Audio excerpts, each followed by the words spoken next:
Thank you so much, Julie. So now we are moving into part two, truly about hope in uncertain times.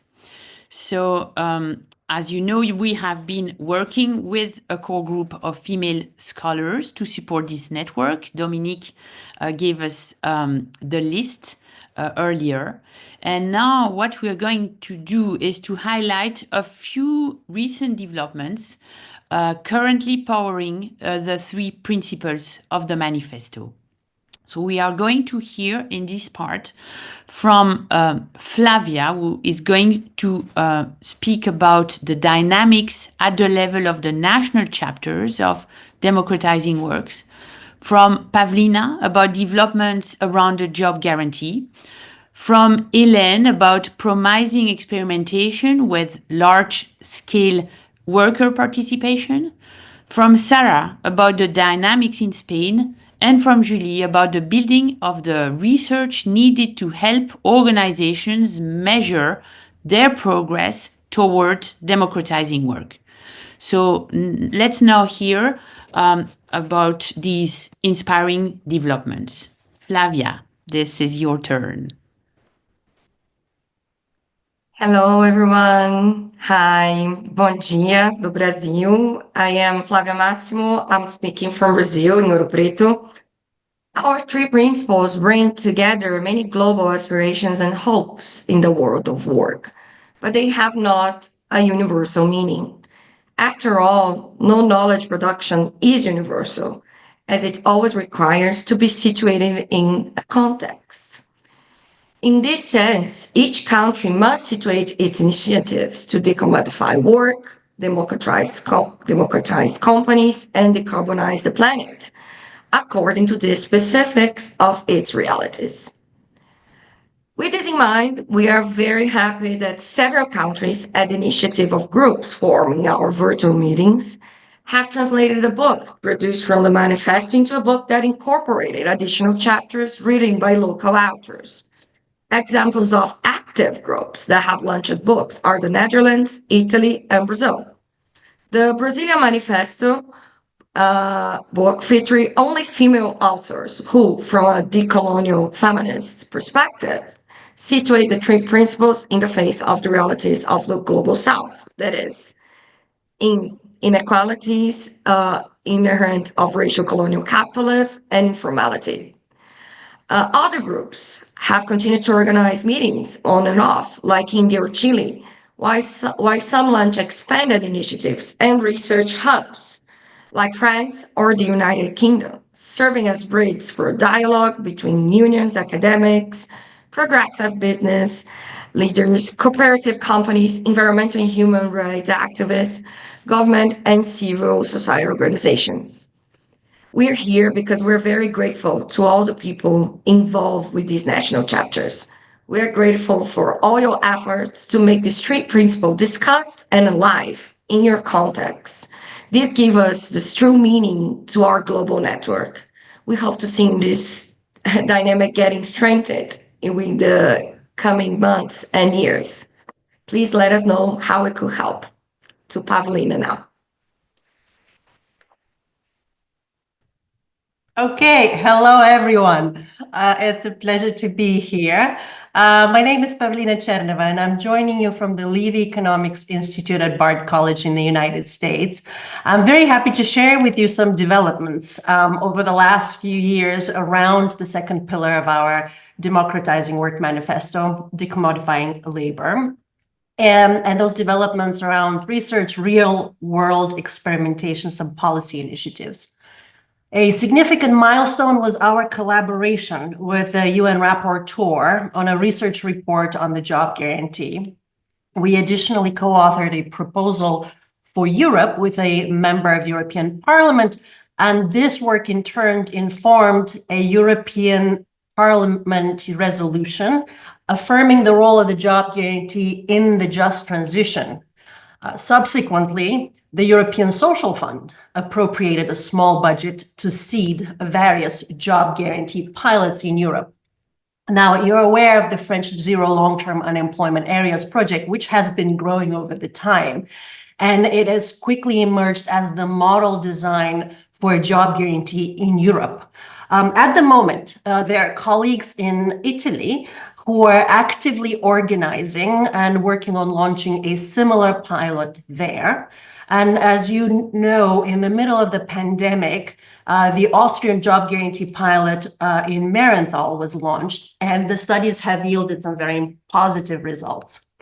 Now, meanwhile, in the United States, we've worked on drafting job guarantee resolution as well as draft legislation on piloting and funding the job guarantee.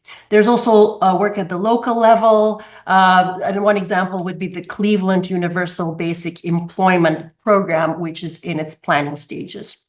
And finally, in July this year, the flagship annual event of the International Labour Organization has made the job guarantee a central theme for the conference. The program will be featured in a special panel as well as in the final plenary. All of these updates and more you can find in a resource tool that we built over the last few years. We can drop it in the chat, but that is jobguarantee.org. which includes policy papers, sentiment surveys, a global map of job guarantee pilots and programs, as well as a very extensive bibliography, including an extensive bibliography on perhaps the most and the largest scale and significant pilot in India, the Rural Employment Guarantee Program there. So we look forward to joining forces with anyone interested in contributing to this work. And now on to you, Hélène.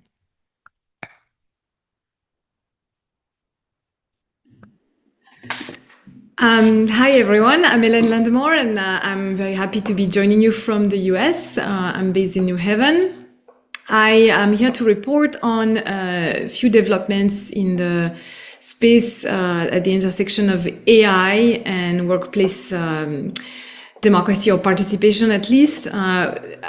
Basically, artificial intelligence makes it possible now to consider improve on consultation methods that companies used to resort to, like, ID boxes or polling.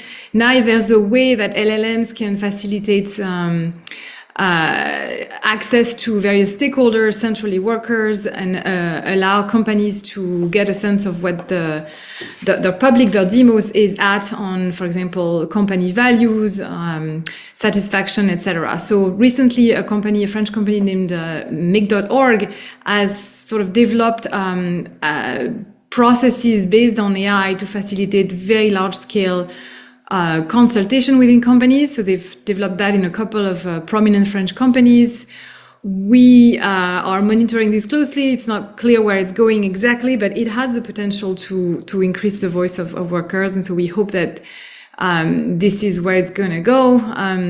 Documented these AI-mediated consultations and deliberations is also interesting because it would help solve a problem that political theorists call the connection between the mini publics, small-scale deliberative forums, and the maxi public, which exist also within companies. And so we are looking at this in the hope that it can be a benefit for both the democratic sphere at large and the sort of smaller democratic publics of companies. Of course, there are issues, attached to these new developments that we all fear, like surveillance, increased worker alienation, participation washing as well, if these tools are just used to make companies look good but don't really fundamentally change the power balance within the structures. But it depends on what people push for, and so we want to be in that space and report on what's going on. All right, that's it for me. Sarah, let's hear from you. Thank you very much, Hélène. Hello everyone. I'm Sarah Lafuente, joining you from Brussels. And one of the promising developments I wanted to share with you today is what's happening at policy level in Spain.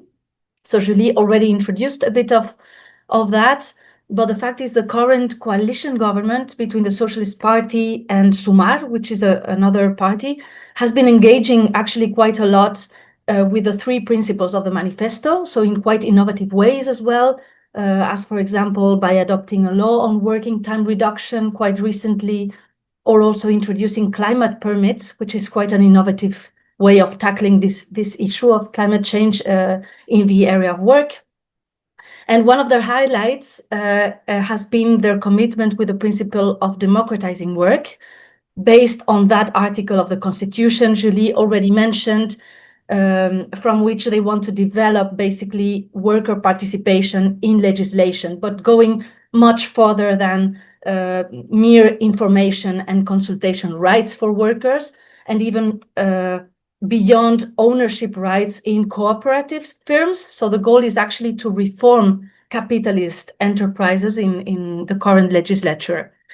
And I think it has to be said that a few years ago, this was unthinkable, and workplace democracy was completely out of the radar and the Spanish debate, despite some, experiences of trade union participation in company boards in public sector companies. But these experiences were very scattered, not follow up, and not supported by legislation.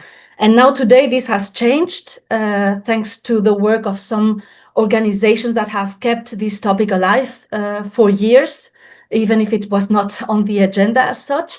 And then the Ministry of Labor, who's Vice President of the government, Yolanda Díaz, who placed this question of worker participation and democracy at work on top of the agenda since the Spanish European presidency.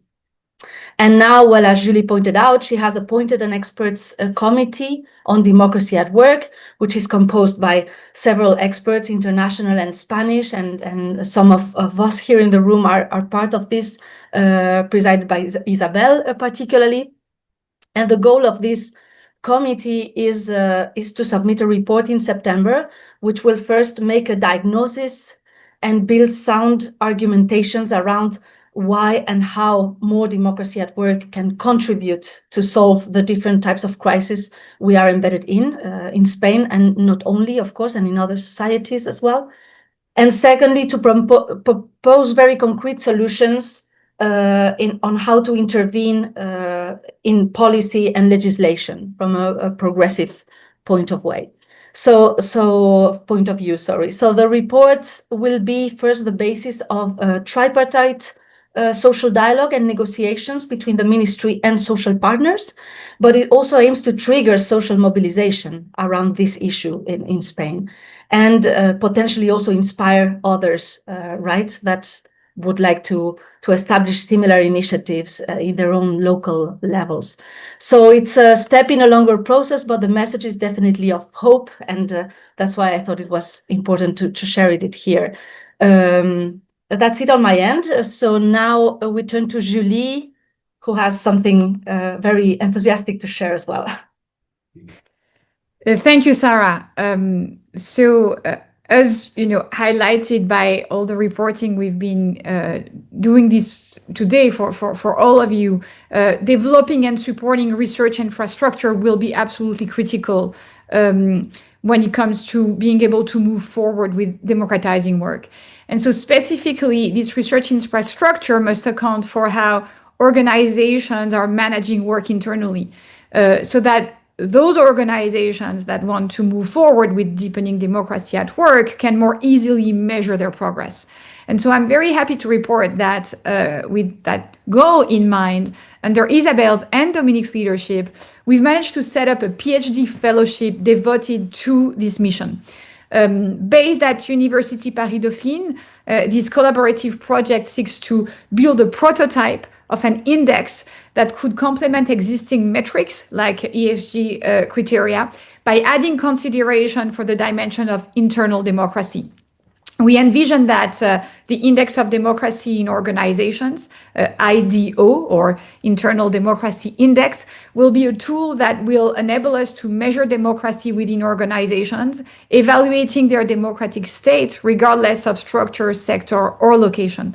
The development of such an index would help complement current extra financial reporting measures in order to enable societies and organizations to move more easily towards a more sustainable future.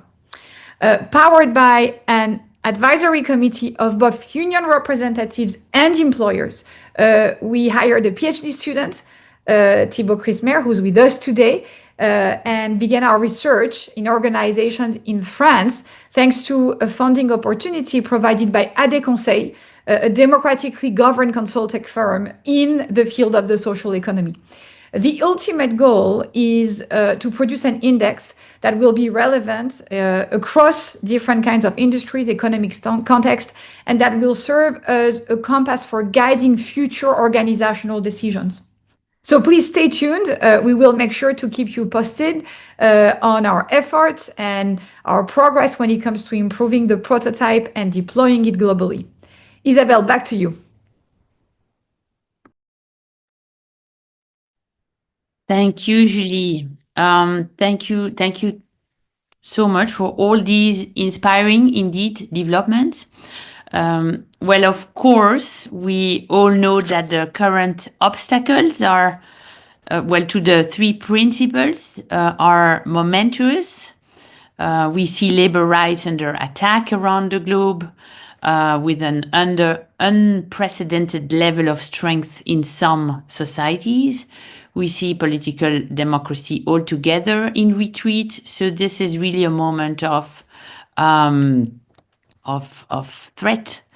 And our conviction is that it's a time to more than ever consider what these principles are going to bring to societies. So we need to amplify our ability to support these actors who are already practicing the three principles, but who are struggling to move the world into this direction.